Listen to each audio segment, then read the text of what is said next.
할렐루야. 2026년 한 해는 우리의 믿음이 성숙하는 한 해가 되기를 주님의 이름으로 축복합니다. 오늘은 담장을 넘어 뻗은 믿음이라는 제목으로 하나님 말씀을 살펴보고자 합니다. 미래는 한치 앞을 알 수 있습니까? 없습니까? 없습니다. 그러나 제가 장담할 수 있는 미래가 있습니다. 이 세상은 날이 갈수록 악해져 가고, 이것은 변하지 않는 진실입니다. 그리고 이 시대의 암울한 미래입니다. 이 세상이 타락하는 것도 가슴이 아픈데 더 가슴이 아픈 것은 교회가 타락하는 것입니다.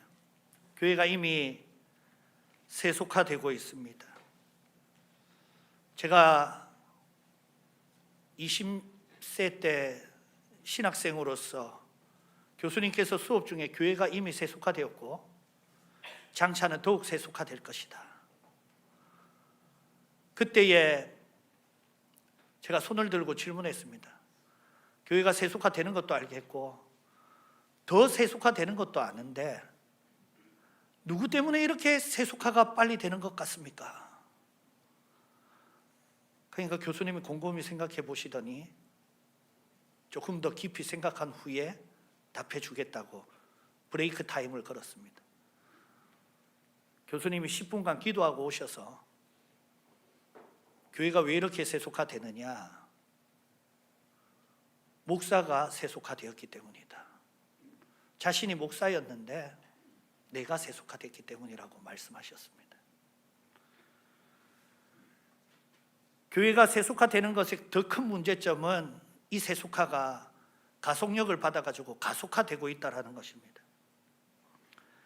지금은 기도의 제단을 쌓고 기도의 무릎을 지키는 경건한 성도들이 그나마 있습니다. 그러나 10년 뒤면 돌아가실 분들도 있고 20년 뒤, 30년 뒤의 교회는 아무도 장담할 수가 없습니다. 어제 고신총회 주교연합회에서 하는 전국주일학교연합회 전국 어린이 대회가 있었습니다. 교육부 목사로 참관하였는데 이 노회마다 인원이 절반 이상으로 줄어들었습니다. 전에는 노회마다 마치면 줄을 서서 한참을 기다려야지 밥을 먹을 수 있었는데 이번에는 얼마나 숫자가 줄었으면 배식을 다 하고 한 곳에서 다 앉아서 줄 서는 인원이 없다고 합니다. 어느 노회는 참가 인원이 너무 적어서 아예 노회 대회를 없애버렸다고 하였습니다. 그나마 초등부 주일학교는 다행입니다. 중학교, 고등학교 학생들은 학원을 다니느라 대입 수능을 준비하느라 교회와 예배는 이미 우선순위에서 저 뒤로 밀려나갔습니다. 대입을 위해서, 수능을 위해서 하나님 정말 죄송하지만은 제가 공부를 좀 집중하기 위해서 교회를 잠시 동안만 쉬도록 하겠습니다. 그래, 잠깐 쉬다가 대학생이 되면 교회로 다시 돌아옵니까? 이 중고등부에서 대학 청년부로 온전히 정착하는 비율이 50%가 안 됩니다. 또 다른 조사에 의하면 교회 청년 중에 3명 중에 2명은 나는 이 교회를 떠나고 싶다라고 말하였습니다. 목회 데이터 연구소 조사에 따르면 한국의 20대, 30대 청년 중 64%가 교회를 떠나고 싶은 생각을 해본 적이 있다고 응답했다. 그 중에 41%는 실제로 교회를 떠난 경험이 있다고 답했다. 일부는 교회에 돌아오지 않았고 또 다른 일부는 교회에 남았지만 떠나고 싶은 충동을 반복해서 느낀다고 말했다. 교회 떠나고 싶다고 생각을 해본 적이 64%가 있는데 이 사람 중에 진짜 떠난 경험이 있는 사람이 41%가 있고 머릿속에서도 계속 내가 이 교회 떠나볼까 이 생각이 자꾸 반복적으로 든다는 거예요. 교회 다음 세대 영성이 심각한 문제가 있습니다. 기도하지 않는 아이들, 기도할 줄도 모르는 아이들, 성경은 당연히 읽을 생각조차 하지 않는 아이들, 예배할 줄도 모르고 예배를 그냥 킬링 타임, 시간 죽이기로 여깁니다. 이제는 옛날에는 예배 시간에 휴대폰 할 때 요래 밑에서 하더니 이제 대놓고 이렇게 게임을 하고 있습니다. 그냥 뭐라 할 문제가 아닙니다. 지금 이 시대가 믿음의 대물림의 위기의 시대이고 신앙 계승의 위기의 시대입니다. 이제는 부모님이 교회 다닌다고 해서 자녀가 교회 다니는 시대는 지나간 것입니다. 지금 이 말들이 무엇을 뜻하느냐? 교회가 위기가 왔다라는 게 아니라 교회가 붕괴되기 시작했다라는 경고입니다. 제가 하나 질문해 보겠습니다. 자녀는 자기 믿음으로 구원을 받습니까? 부모님 믿음으로 구원을 받습니까? 자기 믿음으로 구원을 받겠죠. 근데 겨울 대학 청년부 수련회 제가 운전을 해주는데 한 청년이 저에게 질문을 했습니다. 그리고 그 대화를 나누는 게 너무나도 뜻깊어서 지금 오늘 설교하게 된 것입니다. 그 청년이 이렇게 질문했습니다. 자기 믿음으로 구원을 받는다면 3대 신앙이나 4대 신앙이나 당대에 처음 믿는 신앙이나 아무런 차이가 없는 것 아닙니까? 3대 신앙, 4대 신앙이나 당대 신앙이나 차이가 있겠습니까? 없겠습니까? 있습니까? 없습니까? 내 부모, 선조의 믿음과 내 믿음이 관계가 있겠습니까? 없겠습니까? 있습니다. 내 믿음은 우리 할머니 믿음이고 우리 증조부 믿음이고 우리 어머니의 믿음이 내한테 영향을 지대하게 미친 것입니다. 그러면 내 믿음이랑 내 자녀의 믿음은 관계가 있겠습니까? 없겠습니까? 당연히 있는 것입니다.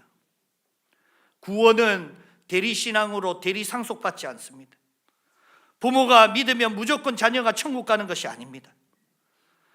그러면 3대 신앙이나 내가 처음 믿은 거나 똑같은 것입니까?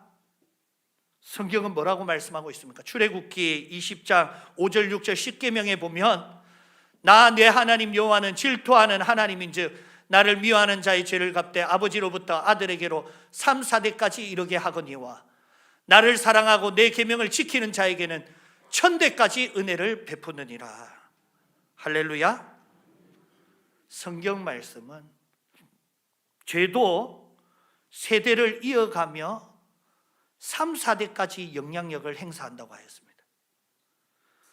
그러나 은혜는 더욱 강력하여서 세대적으로는 폭발적인 영향력을 행사하는데 무려 1000대까지 은혜를 베푸느니라. 할렐루야. 이 1000이라는 것은 딱 1000대가 되면 1001대부터는 영향력이 없다가 아니라 영혼을 뜻하는 숫자입니다.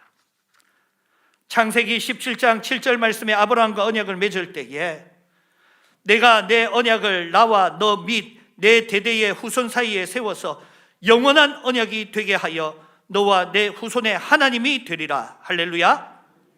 아브라함과 맺은 언약은 아브라함과 하나님 개인적으로 맺은 게 아니에요. 아브라함과 너의 대대의 후손과 하나님이 맺은 언약입니다. 아직 나지 아니한 대대의 후손들도 당사자가 되어서 언약을 맺은 것입니다. 고린도전서 7장 14절 말씀에 보면 믿지 아니하는 남편이 아내로 말미암아 거룩하게 되고 믿지 아니하는 아내가 남편으로 말미암아 거룩하게 되나니 그렇지 아니하면 너희 자녀도 깨끗하지 못하리라. 그러나 이제 거룩하니라. 할렐루야. 자녀가 이제 거룩하다라는 것은 이미 부모가 하나님 안에서 언약이 맺어져 있을 때 자녀도 그 언약 안에서 구원의 언약이 맺어졌다라는 것입니다. 자기가 스스로 신앙 고백하기 이전인데도 이미 언약 안에 있는 줄 믿으시길 바랍니다. 누가복음 8장 50절 말씀에 예수께서 들으시고 이르시되 두려워하지 말고 믿기만 하라. 그리하면 딸이 구원을 얻으리라 하시고, 백부장 야이로에게 예수님이 말씀하실 때 뭐라 말씀하셨습니까? 믿기만 하라. 그리하면 딸이 구원을 얻으리라. 누구의 믿음으로 누가 구원을 받습니까? 제 아버지 믿음으로 딸이 구원을 받고 있는 것입니다.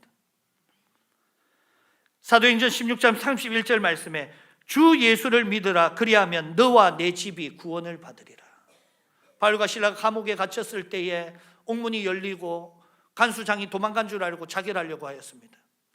그때 도망가지 않았다는 걸 밝히니까 간수장이 어떻게 할까 물었을 때 주 예수 그리스도를 믿으라.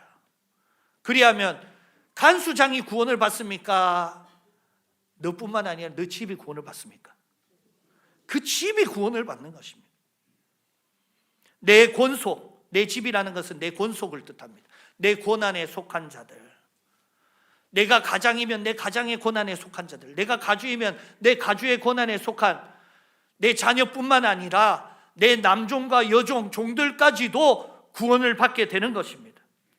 성경은 나의 믿음이 단지 나의 가정, 나의 혈족만 구원할 뿐만이 아니라 피가 섞이지 아니한 타인에게도 구원의 영향력이 역사한다고 말하고 있습니다.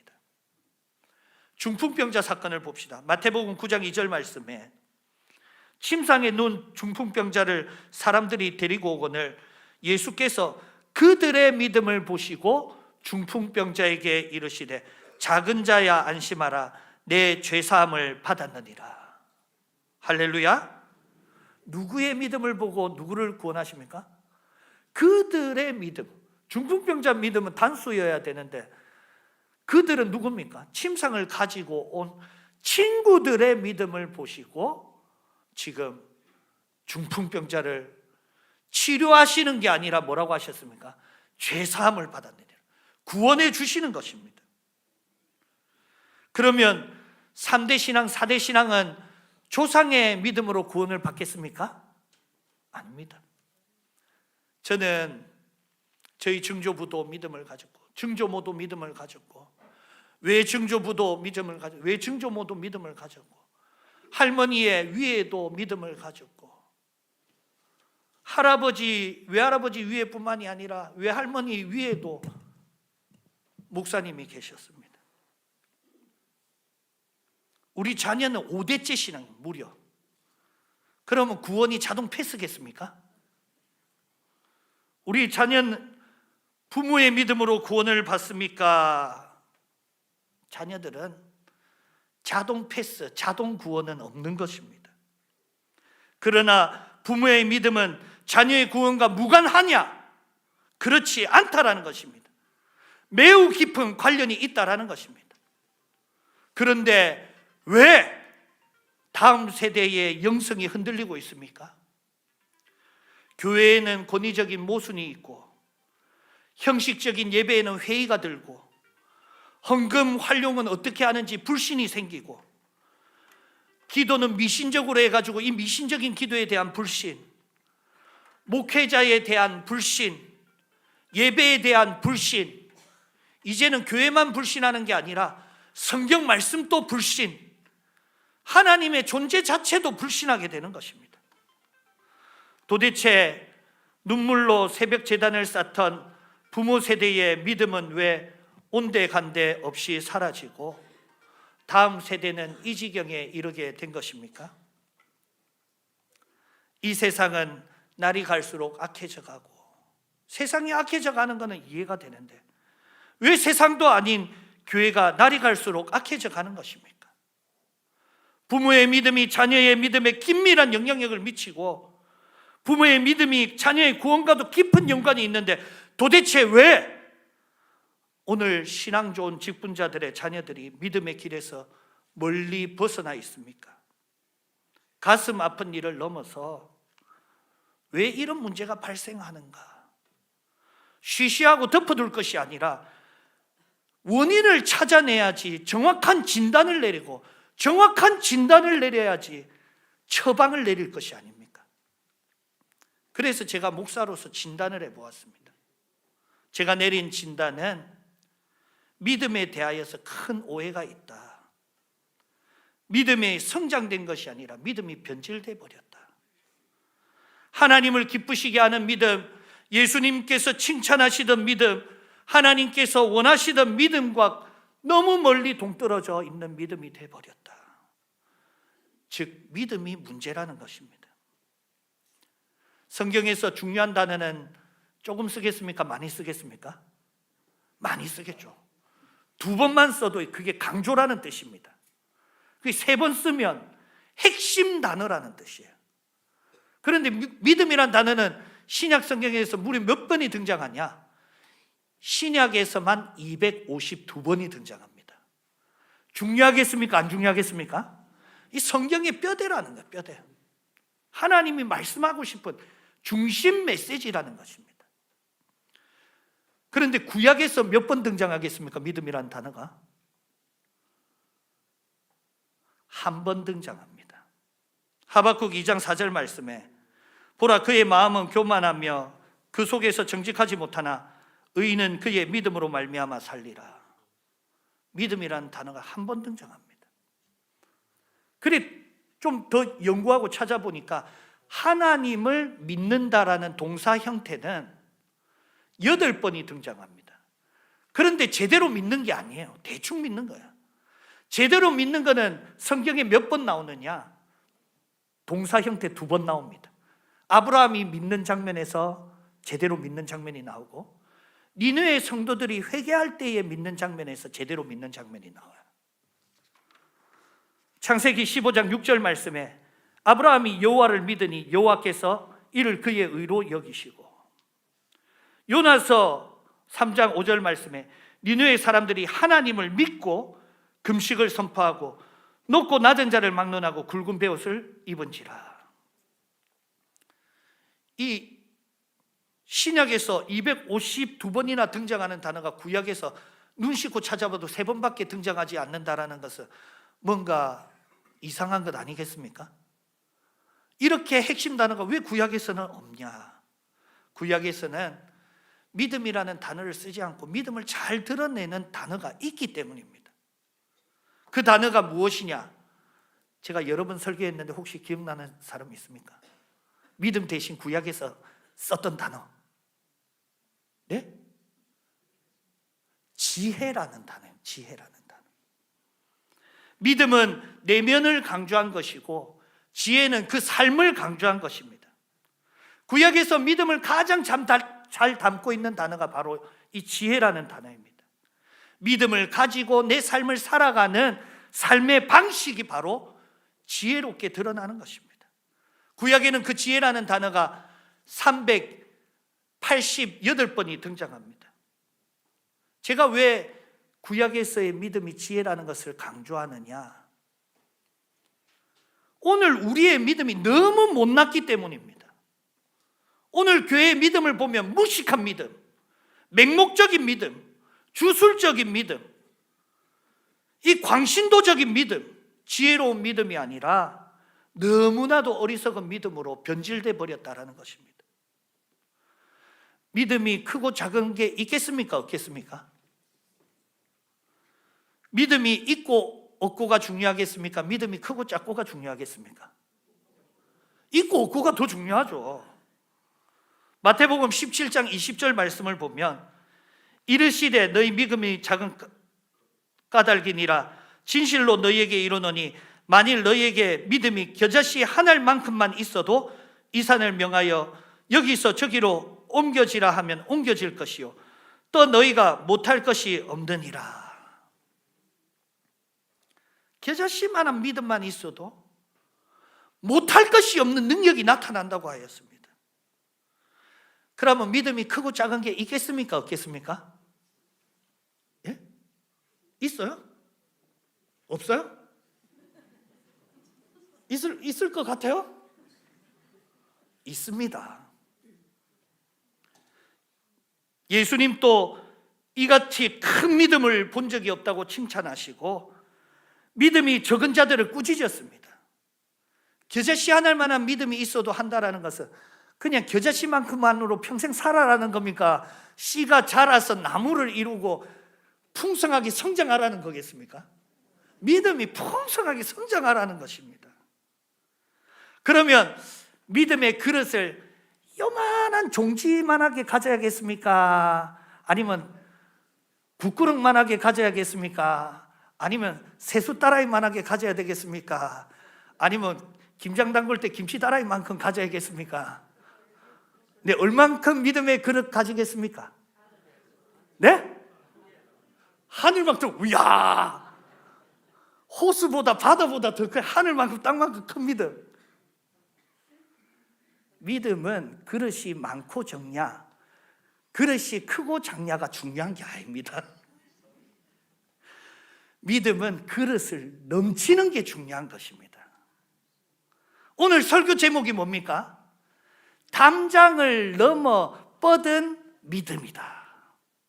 이것은 이스라엘이 그의 아들 요셉을 축복할 때 한 말입니다.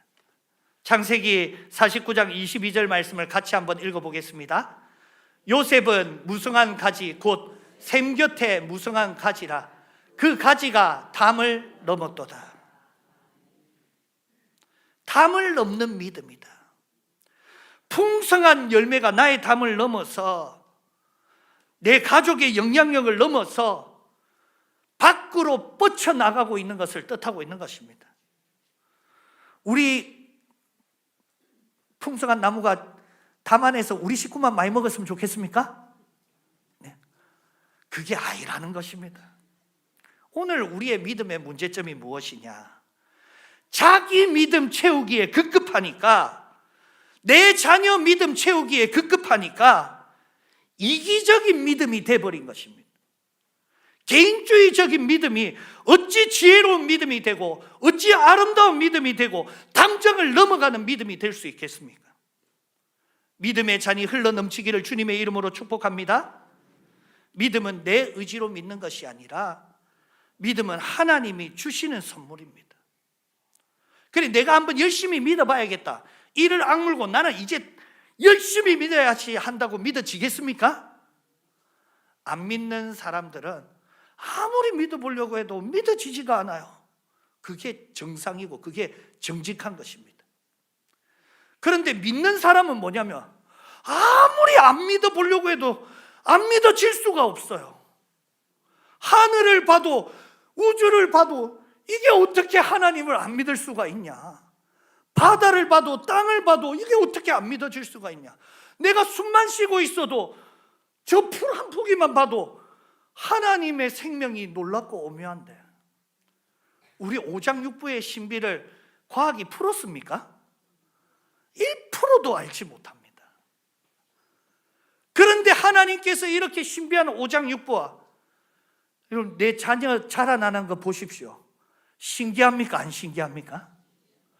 자가 인간이 되겠나 싶은데 나중에는 탁구도 아빠보다 잘 치고 볼링도 아빠보다 잘하고 배드민턴도 아빠보다 잘한다라고 주장만 하고 있습니다.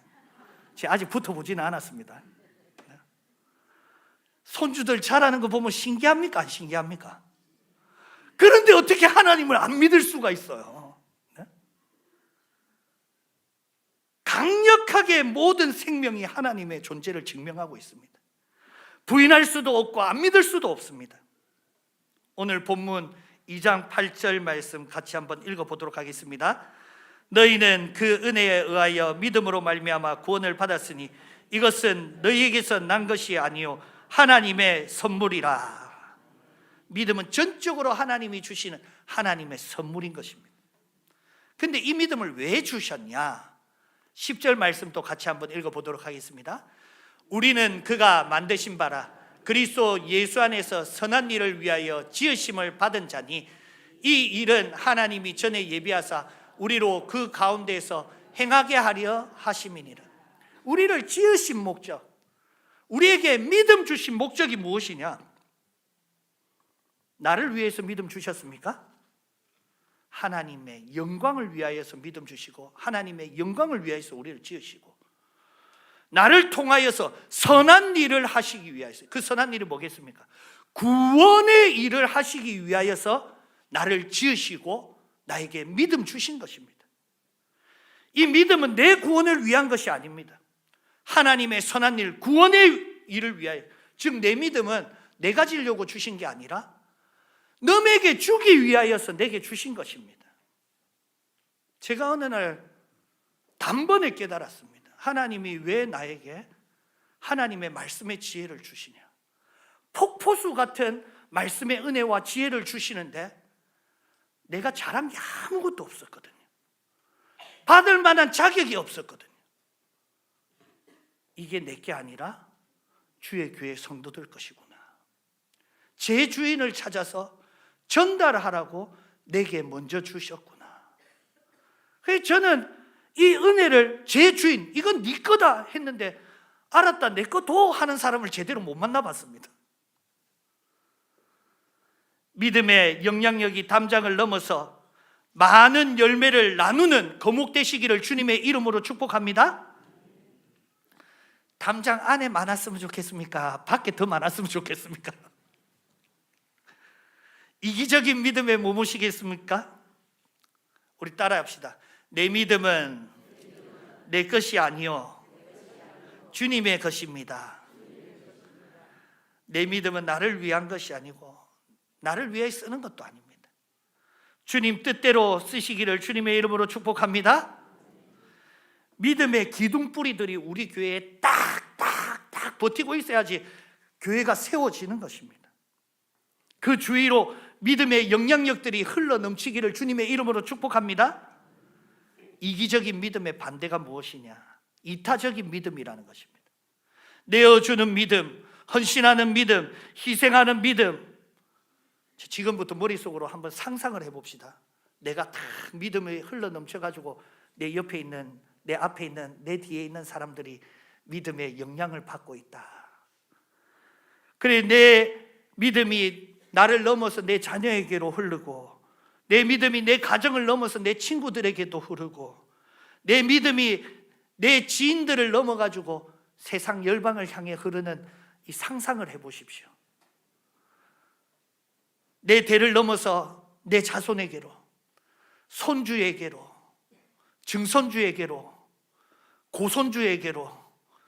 집사님, 천대까지 한번 믿음으로 영향력 펼쳐보겠습니까?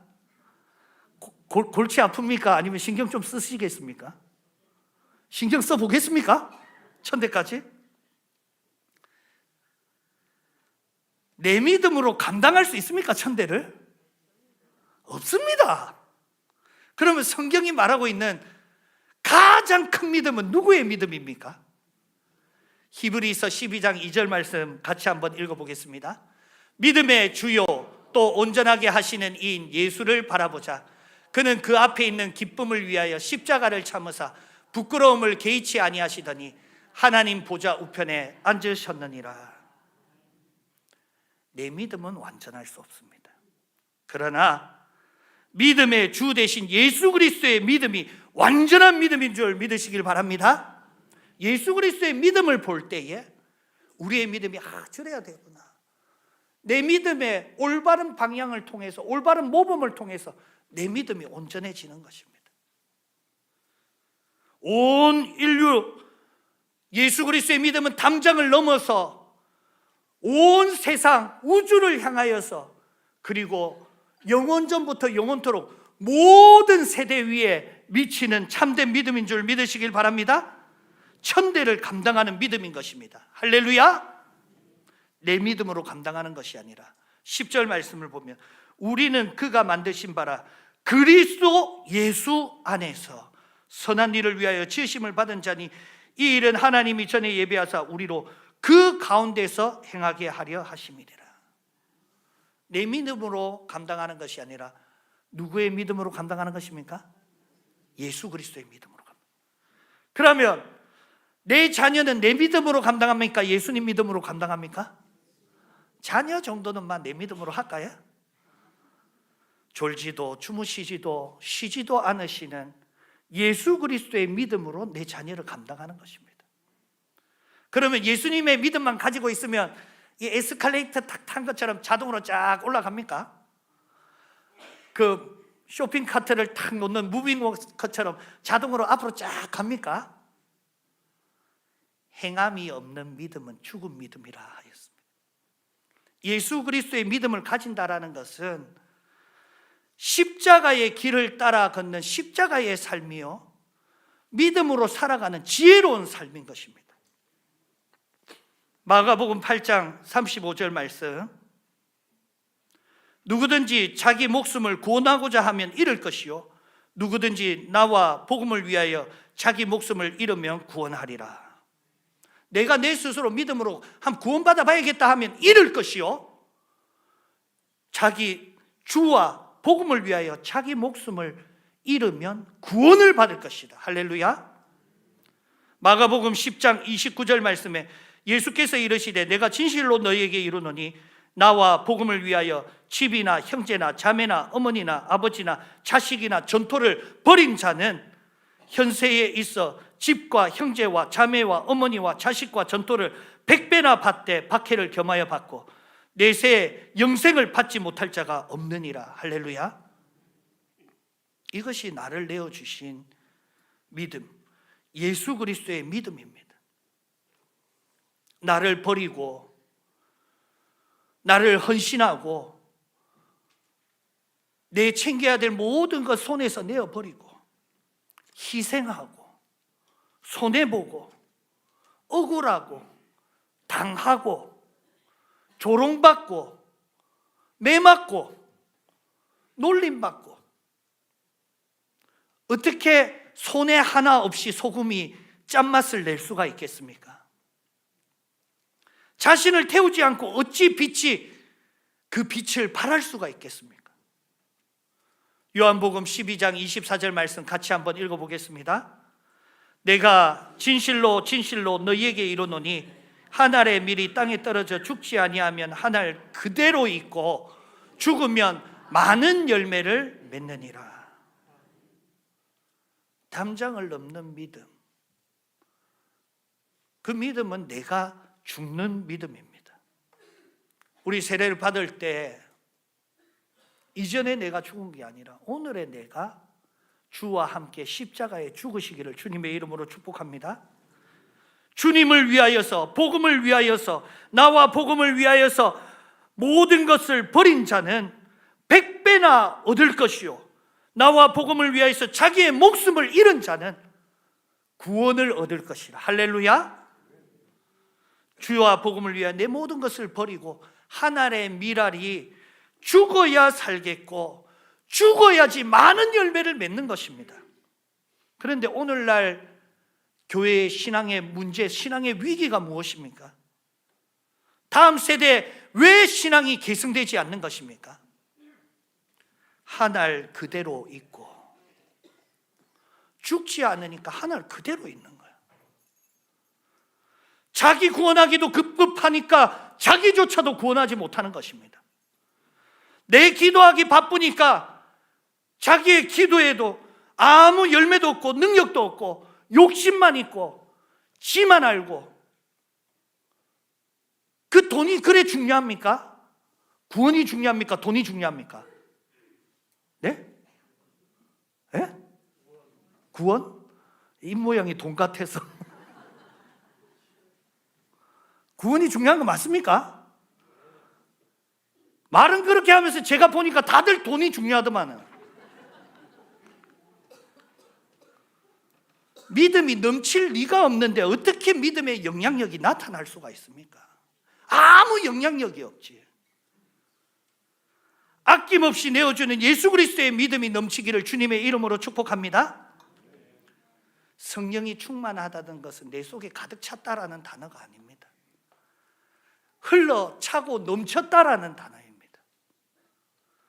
그래 제가 물어보겠습니다. 상상을 해보십시오. 질문을 드리겠습니다. 1, 2, 3번 중에 골라야 됩니다.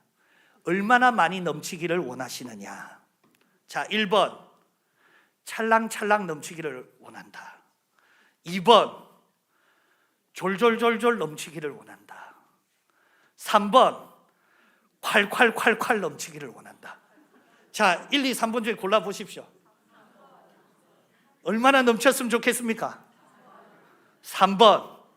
성경에서는 뭐라고 말하고 있느냐? 요한복음 7장 38절 같이 한번 읽어보겠습니다.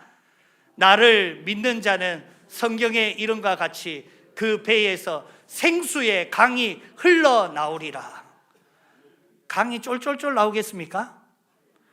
댐이 무너지듯이 팍 나오는 것입니다.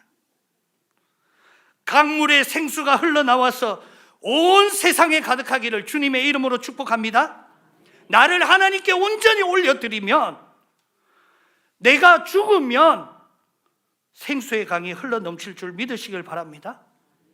성령님, 2026년 우리 교회 위에 이 역사를 이루어 주시옵소서. 다윗의 자손 예수 그리스도시여, 우리 교회를 불쌍히 여겨 주시옵소서. 이제는 내가 믿는 것이 아니요, 나를 위해 믿는 것이 아니요, 나를 버리고 나를 내어주고 내가 죽기를 원합니다. 죽기까지 충성하는 믿음 주시옵소서. 갈라디아서 5장 16절 말씀에 내가 이르노니 너희는 성령을 따라 행하라. 그리하면 육체의 욕심을 이루지 아니하리라. 내가 죽으면 내 가정, 내 자녀들 누가 챙깁니까? 걱정을 하지 마십시오. 하나님이 천대까지 챙겨주십니다. 그러니까 걱정을 하지 말고 죽으십시오. 10절 말씀 다시 한 번 더 고백하도록 하겠습니다. 우리는 그가 만드신 바라 그리스도 예수 안에서 선한 일을 위하여 지으심을 받은 자니, 이 일은 하나님이 전에 예비하사 우리로 그 가운데에서 행하게 하려 하심이라. 순교자의 신앙이 우리의 신앙이 되고, 예수님의 십자가에 내어주시는 믿음이 우리의 믿음 되기를 주님의 이름으로 축복합니다. 이 믿음이 우리 교회의 믿음 되기를 주님의 이름으로 축복합니다.